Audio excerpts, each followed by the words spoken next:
সবাইকে graphic boys চ্যানেলের পক্ষ থেকে সালাম। আজকে আমি যে কাজটি দেখাবো সেটি গ্রাফিক ডিজাইনার না, কম্পিউটার রিলেটেড যত বিজনেস করেন অথবা সাধারণ মানুষের জন্য যারা বিজনেস করেন, কাজ করেন, যাদের ফেসবুক বা পেজ বা যে কোনো লিঙ্ক শেয়ার করতে হয় তাদের জন্য মূলত। তো আচ্ছা, চলুন আমি আজকে কাজে চলে যাই। তো আমি আজকে আসলে যেটা দেখাবো, ধরুন আপনার এই ফেসবুক পেজের একটা লিঙ্ক আছে, এটা এখন আপনি কাউকে শেয়ার করতে যাচ্ছেন। তো আমরা কি করি, আমাদের ফুল যে লিঙ্কটা পাই আমাদের ফেসবুক পেজে যে বা ফেসবুকে যে, সেই লিঙ্কটা আমরা পুরাটা দপ্পর করে একজনকে দিয়ে ফেলি, ঠাস করে একটা একজনকে দিয়ে বসে পড়ি।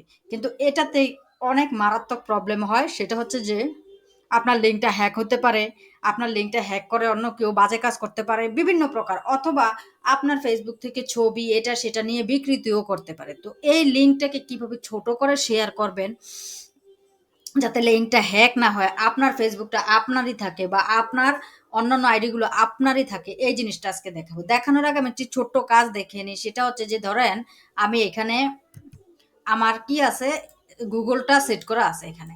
এই যে গুগল দিলাম, ধরেন গুগল গুগল আচ্ছা, জি, এই যে গুগলটা আমার এই জায়গায় সেট করা আছে আর কি, মানে গুগলটা শো করতে আছে। তো অনেক সময় আমাদের হয় কি, দুইটা সফটওয়্যার বা অনেকগুলা, সরি, অনেকগুলা সাইট নিয়ে আমাদের একসাথে কাজ করতে হয়। তো আমরা এটা পারি না। কেন পারি না? আমরা যেহেতু নতুন। ধরেন আমি এখন ক্যানভা নামের একটা অ্যাপসে প্রবেশ করব। যখন আমি ক্যানভা অ্যাপসে প্রবেশ করলাম, তখন আমার এই গুগলটা চলে গেল। তো এটা যারা পারেন না তাদের জন্য এই জিনিসটা দেখাই। একসাথে যদি ২ টা ৩ টা বা ৪ টা ট্যাব নিয়ে কাজ করতে চান, তখন আপনার কি করতে হবে? এই প্লাসে ক্লিক করতে হবে। এই প্লাসে ক্লিক করলে নিউ ট্যাব আসে। আসার পরে এখানে ওই ট্যাবটার নাম লিখবেন। যেমন আমি এখন ফেসবুকে যাইতে চাচ্ছি। এই যে এখন এই ফেসবুকে দেওয়াতে এখন দেখেন ক্যানভাও আছে, ফেসবুকও আছে। আবার সাথে আমি গুগল নিয়েও কাজ করতে চাচ্ছি। তাহলে আমি এখানে গুগল লিখলাম। লিখে এই এন্টারে দিলাম।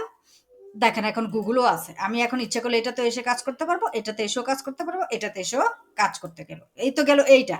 এখন আমি লিঙ্ক কিভাবে কপি করে ওই জিনিসটা দেখাবো। তো আমার ফেসবুক লিঙ্ক আগে থেকেই আমার কপি করা আছে, সরি কপি করা না, শর্ট করা আছে। এখন আমি ফেসবুক পেজ লিঙ্কটা শর্ট করব। তো এর জন্য আমি ফেসবুকে আসলাম। আসার পরে আমি পেজ অপশনে যখন ক্লিক করব, তখন আমার পেজটা চলে আসবে। আর পেজটা যখন চলে আসবে, তখন আমি কি করতে পারবো, এই যে এখানে লিঙ্ক অলরেডি শো করছে, এই লিঙ্কটার উপর যদি এভাবে রাখি মাউসটা, তাহলে একটা কার্সর দেখাবে। তারপর আমি এটাকে এভাবে টানতে পারবো। এই যে দেখেন হিটিপি পর্যন্ত চলে আসছে। আসার পরে আমি এটাকে টাইনা ক্লিক করে নীল দাগ আনার পরে কিবোর্ড থেকে মাউসের রাইট বাটন রেখে, মাউস রেখে এই রাইট বাটনে ক্লিক করে কপি লিঙ্কে দিলাম। কোথায়? মাউসের রাইট বাটন ক্লিক করলে এটা বক্স আসবে, এখানে কপি লিঙ্ক থাকবে। এই কপি লিঙ্কে আবার লেফট বাটন দিয়ে ক্লিক করলে এই লিঙ্কটা কপি হয়ে গেছে। তো কপি হয়ে যাওয়ার পরে আমরা আবার কি করলাম, এই প্লাস আইকনে যে এখানে লিখলাম short link, short link, short link, এখানে বানান ভুল লিখছি, SHORT, short link. Short link লিখে যখন আমরা এন্টার দিব, তখন শর্ট লিঙ্ক তৈরি করার জন্য অনেকগুলো এভাবে সিরিয়ালে আসবে। যেমন ফ্রি শর্ট আর্নার, ফ্রিতে আসবে, বা টাকা দিয়ে অনেকগুলা শর্ট লিঙ্ক করায় ওগুলা। বা আমি যদি এখানে ফ্রি শর্ট লিঙ্ক লিখে দিই আরো সহজ হয়। ফ্রি শর্ট লিঙ্ক লিখে দিলে আরো সহজ হয়। ধরেন আমি এখন এটাতে প্রবেশ করব। তো এই জন্য আমি কি করব, হয়তো এখানে বা এই যে এখানে আমি ক্লিক করব। ক্লিক করার পরে এই যে আমি এখানে চলে আসছি, এই পেজটাতে চলে আসছি। আসার পরে আমি এই বক্সটাতে মাউস রেখে এর লেফট বাটনে ক্লিক করলে যখন এখানে একটা কার্সর দেখাবে, তখন আমি আবার রাইট বাটনে ক্লিক করব। এই যে এভাবে রাখলাম, লেফট রাখার পরে আবার মাউসের রাইট বাটনে ক্লিক করলে একটা অপশন আসবে, দেখেন ফেস্ট। আমি ওই যে যেটা কপি করছি এখন এটা এখানে ফেস্ট করব। এই ফেস্ট করলাম। ফেস্ট করার পরে এখানে ক্লিক করতে হবে শর্ট অ্যান্ড ইউরাল। এরকম অনেক ওয়েবসাইট পাবেন, আপনারা যে কোনো একটাতে যেতে পারেন। ফ্রি শর্ট লিঙ্ক দিলে এগুলো চলে আসে। তারপর দেখেন আমি যখন শর্ট অ্যান্ড ইউরালে ক্লিক করলাম, দেখেন আমার ফেসবুকের শর্ট লিঙ্কটা চলে আসছে। এটা কি আমার ফেসবুকের, সরি ফেসবুক পেজের শর্ট লিঙ্ক। তো আমি এটাকে কি করব, এই কপি করব। এখন আমার এই লিঙ্কটা কপি হয়ে গেছে। কপি করব, এখন আমি এই লিঙ্কটা কপি হয়ে গেছে। তো আমার এই কপি লিঙ্কটাকে আমি কি করব, আমার গুগল ডক্সে নিয়ে সেভ করব। তো গুগল ডক্সে যাওয়ার জন্য আমি কি করব, এখানে আর একটা প্লাস আইকনে ক্লিক করলাম।